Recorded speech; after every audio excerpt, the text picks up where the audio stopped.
La Supercopa, c'est bon. La Copa, c'est également bon. Maintenant, il reste au FC Barcelone peut-être les deux compétitions les plus importantes. Le championnat, mais le championnat, ça sera ce week-end, et également la Ligue des Champions. Et la Ligue des Champions, c'est ce mercredi soir, contre une équipe très sérieuse en Europe, contre l'Inter Milan. On va essayer d'analyser tout ça dans cette vidéo pré-match.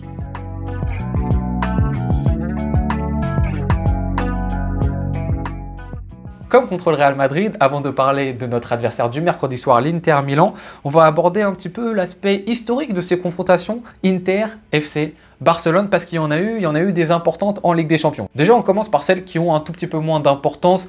2018-2019, match de phase de poule, match nul sur le match aller, victoire du FC Barcelone sur le match retour. Ensuite, 2019-2020, également en phase de poule. Ça vous rappelle déjà peut-être plus de choses avec au match aller cette petite bicyclette de Luis Suarez et au match retour le but d'Ansu Fati qui permet au FC Barcelone de gagner alors qu'on avait mis une équipe B et qui surtout fait rentrer Ansu Fati dans les légendes de la Ligue des Champions parce qu'il devient ainsi le plus jeune buteur de l'histoire de cette compétition. Donc ça, c'est deux confrontations assez récentes dont on se souvient plus ou moins. Maintenant, à côté de ça, dans l'histoire rencontre, dans les 20 dernières années de ces Barça Inter Milan, il y a deux doubles confrontations qui, elles, ont marqué deux générations, je pense, distinctes des supporters du Barça. Tout d'abord, une très récente, 2022-2023. Donc je pense que ça, c'est une génération qui est assez jeune, encore plus jeune que la mienne, qui a peut-être été un tout petit peu traumatisée par cette élimination en phase de poule. Le Barça ne s'était pas qualifié en huitième de finale, malgré des très bons matchs contre le Bayern Munich, contre l'Inter au match aller. Mais justement, contre cet Inter Milan-là, à l'aller, on avait joué chez eux et il y avait eu un Barça qui avait montré un très très beau visage, mais malheureusement qui a été freiné par de nombreuses décisions arbitrales très litigieuses. Très litigieuse, et le match retour c'était au Camp Nou et ça s'était conclu sur un 3-3 avec le fameux Piqué qui ne lit pas du tout le hors-jeu et qui met ses mains comme ça pour écarter la mer tel Moïse. Mesdames et messieurs, magnifique image qui a été d'ailleurs un petit peu le marqueur, je pense, de la retraite de Piqué au FC Barcelone. Donc je pense que pour une génération, ça a été assez marquant ce Inter-Barça, et pour eux justement, ça va être une revanche qu'on va prendre. Mais en revanche, pour moi, la revanche, elle ne se situe pas sur la saison 2022-2023. La revanche, elle se situe sur 2010. Parce que là, je vais vous parler d'un match qui a été le premier traumatisme pour moi en tant que supporter du FC Barcelone. Ensuite, il y en a eu d'autres, hein. Il y a eu l'AS Roma, il y a eu Liverpool, il y a eu le Bayern Munich, il y a eu quelques classicos à droite à gauche. Ça a été des traumatismes. Mais ce que j'ai vécu en 2010, demi-finale de Ligue des Champions, mesdames et messieurs, ça a été très dur à encaisser. Parce qu'en 2010, la meilleure équipe d'Europe, dans le jeu, dans les individualités, ça reste le FC Barcelone. Si la Ligue des Champions suit la logique de qui est la meilleure équipe d'Europe, gagne ce trophée, non, le Barça doit facilement faire le triplé 2009, 2010, 2011. Mais en 2010, il y a une équipe en demi-finale qui s'oppose à nous, et cette équipe, c'est l'Inter Milan de José Mourinho. Alors ils gagnent le match aller, 3-1 chez eux, très bien, avec certaines situations dont on ne va pas parler, mais bon, ok, on leur accorde le 3-1. En revanche, le match retour au Camp Nou, ils perdent 1-0 avec également des situations un petit peu cheloues, mais surtout, au-delà des situations un petit peu bizarres, c'est la manière dont l'Inter Milan va aborder le match qui, selon moi, est horrible. Tout simplement horrible, parce qu'ils se mettent à défendre tous dans leurs 20 derniers mètres. Même Samuel Eto'o est devenu arrière-gauche sur cette rencontre. C'est pas on défend tous, on en laisse un en attaque. C'est vraiment tous, même les attaquants, vous venez défendre. Ce n'est pas le bus qu'ils ont mis devant leur but, c'est l'avion. Mesdames et messieurs, c'était impossible pour le Barça de trouver de l'espace. Et moi, quand j'étais jeune, encore dans ma construction footballistique, c'était pas concevable pour moi qu'une équipe qui joue l'anti-football gagne contre le football à l'état pur qu'était le FC Barcelone à ce moment-ci. On pouvait nous battre, il n'y a pas de problème, mais venez jouer au foot s'il vous plaît. Venez jouer et essayez d'être proactif sur le terrain.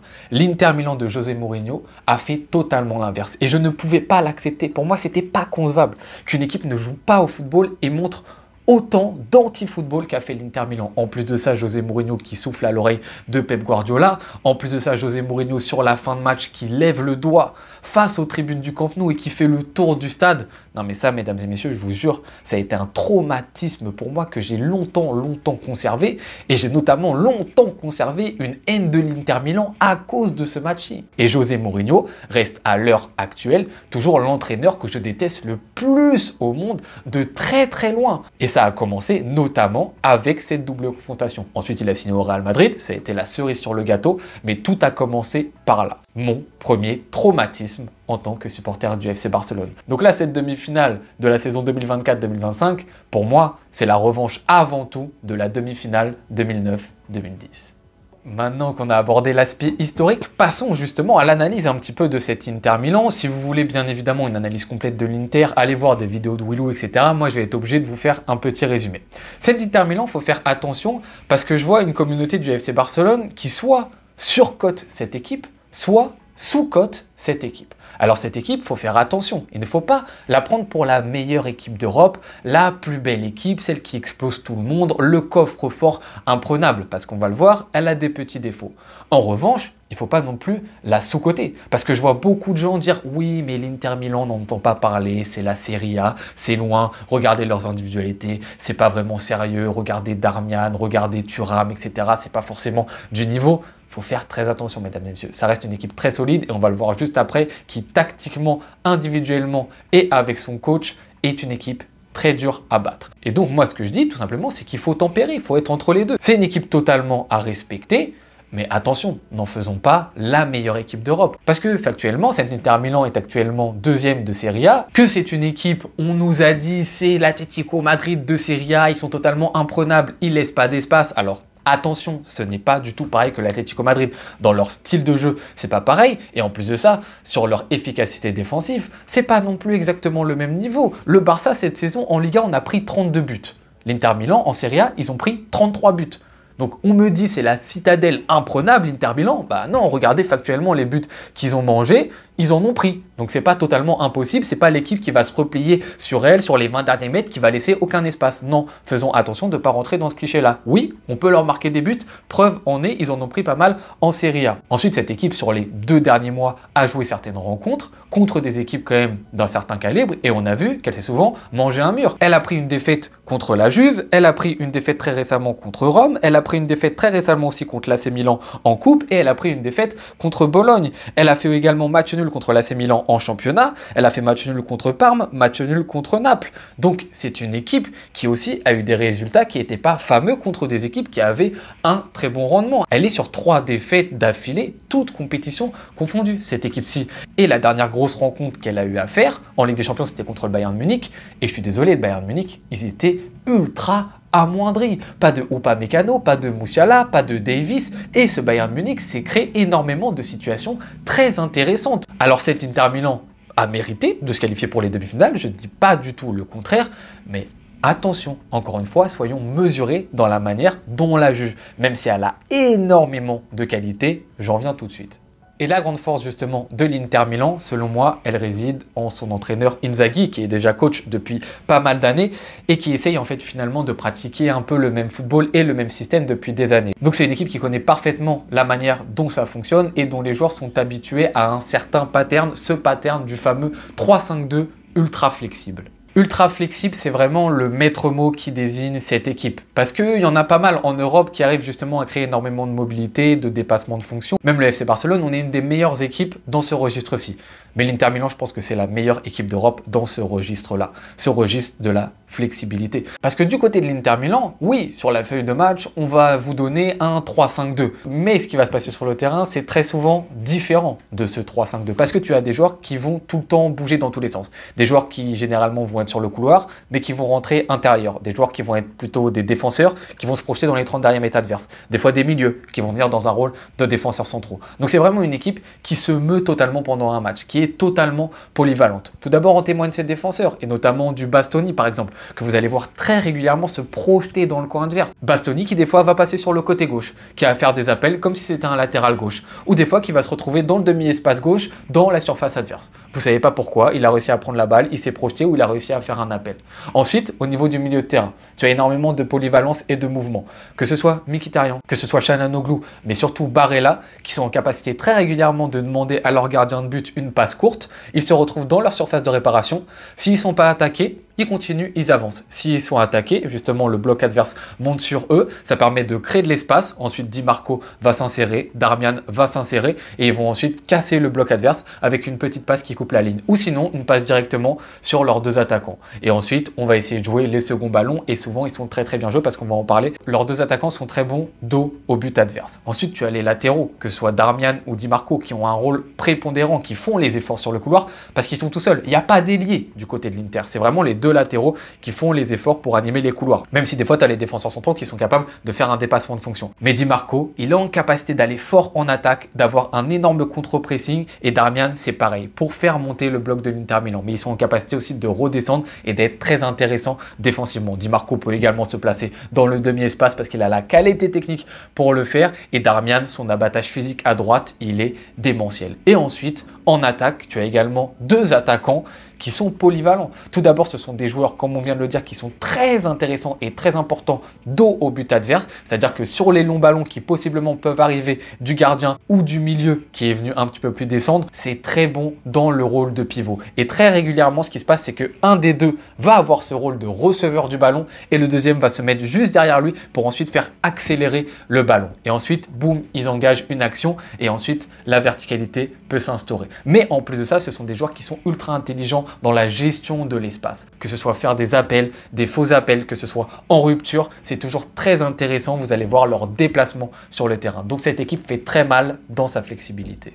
Et à côté de cette ultra flexibilité du côté de l'Inter Milan, ils ont une tactique principale qui est généralement d'attirer l'adversaire. En fait, leur objectif, comme je viens de vous le démontrer, c'est de mettre un milieu de terrain qui redescend assez bas pour attirer les milieux adverses, les attaquants adverses, et ensuite de permettre au dépassement de fonction et surtout à l'intelligence de mouvement de créer un bordel dans l'équipe adverse. Et ensuite, soit d'allonger s'il faut allonger, soit de jouer court grâce à la qualité de balle qu'ont leurs milieux de terrain qui sont en zone basse. Et ensuite, leur objectif premier, c'est d'attaquer le plus rapidement possible. Ultra verticalité de cette équipe, comme le Barça également est capable de le faire. Et avec les latéraux qui vont foncer les attaquants et la qualité des milieux de terrain, ils trouvent énormément de solutions à travers ça. C'est une équipe justement redoutable dans cette verticalité. Et ils sont très intelligents parce que justement, ils appâtent leur adversaire pour que le bloc monte et ensuite, ils ont plein d'espace pour débouler.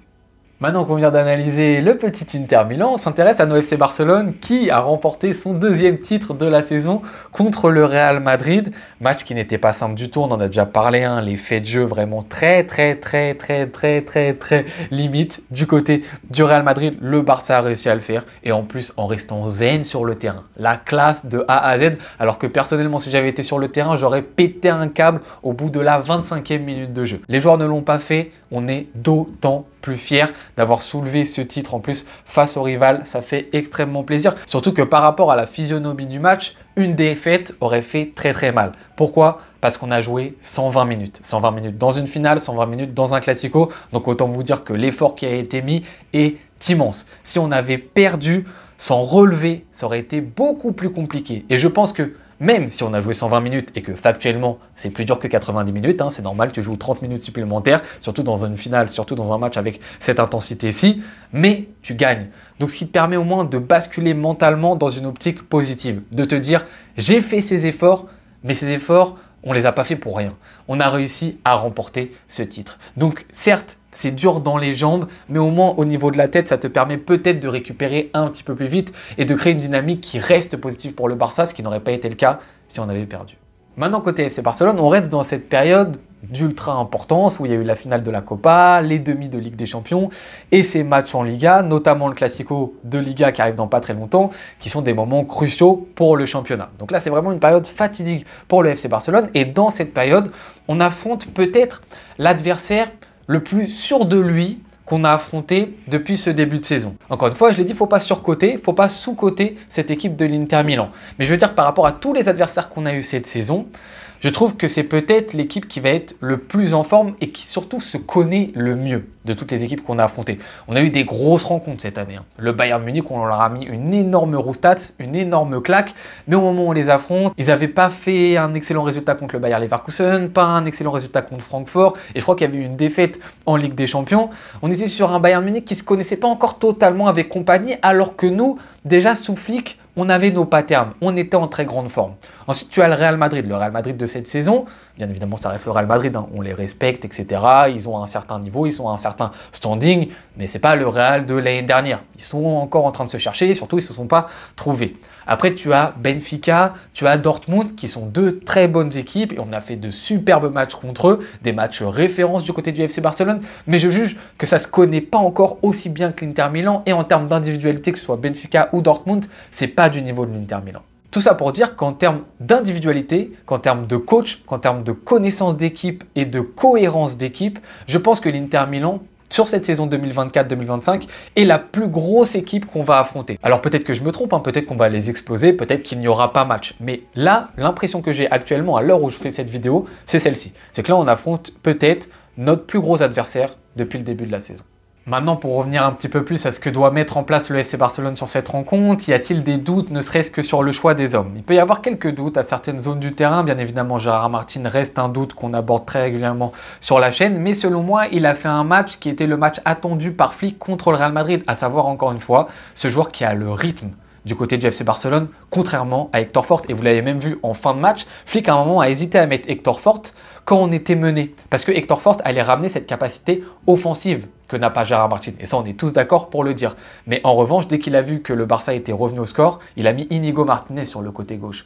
Parce que je pense qu'il se dit qu'au niveau de la capacité défensive et qu'au niveau de l'effort, même Inigo Martinez passe devant Hector Fort. Et ça, Flick qui voit justement Fort tous les jours à l'entraînement, je pense qu'il est mieux placé que nous pour le savoir. Donc sur le volet, une nouvelle fois, du physique, je pense que Gérard Martin est devant Hector Fort, malgré des qualités qui sont moins présentes de la part de Gérard Martin. Ensuite, tu as le dilemme qu'on connaît, qui est celui du numéro 9. Lewandowski ne sera pas remis pour ce match aller. Ferran Torres a montré de bonnes choses. Ferran Torres est le joueur qui égalise du côté du FC Barcelone. Ferran Torres, je pense, peut être intéressant pour le Barça dans sa mobilité face à l'Inter Milan, dans sa capacité justement à prendre les espaces, à essayer d'un petit peu fatiguer cette défense qui va avoir besoin d'un joueur qui bouge. Parce que oui, on n'aura pas le rock dans leur surface de réparation. Donc si on n'a pas le rock, autant mettre quelqu'un qui bouge tout le temps et qui essaye de les fatiguer. Et ensuite, il peut y avoir une petite question au niveau du milieu le plus avancé. Est-ce Dani Olmo? Est-ce Fermin Lopez? Vous allez voir bien évidemment ce que je vais préconiser pour le match dans mon 11 type.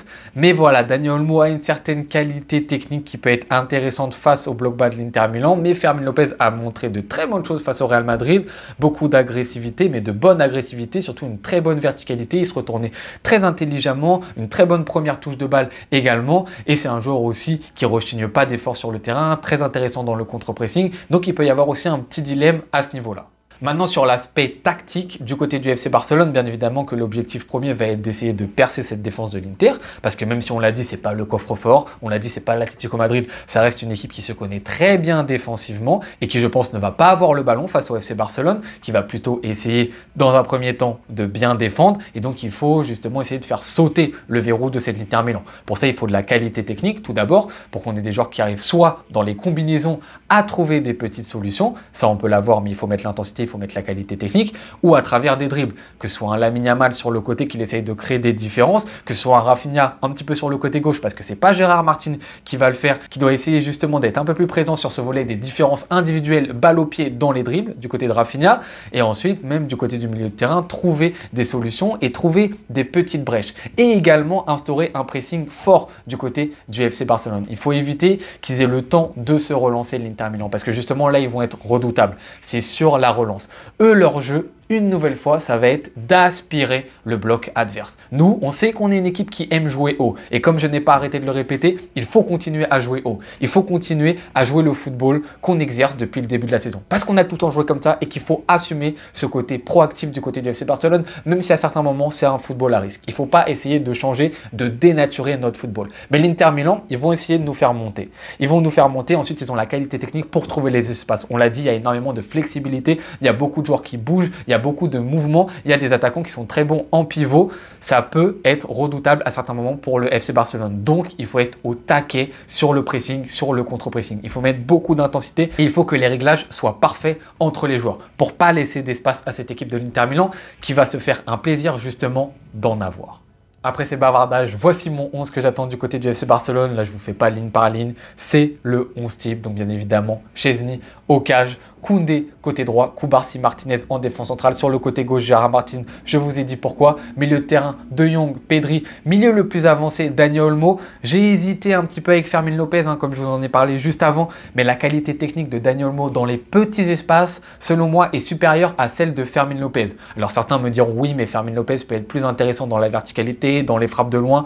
Je suis totalement d'accord avec vous, mais pour moi, à certains moments, il va y avoir des espaces très restreints du côté de l'Inter Milan et Dani Olmo sur ses premières touches de balle peut être un élément totalement redoutable qui en plus peut avoir une présence très intéressante dans la surface de réparation. Et ensuite en attaque, c'est l'attaque type, donc Ferran Torres puisque Dani Olmo ne peut pas être faux numéro 9, Lamine Yamal à droite et Rafinha.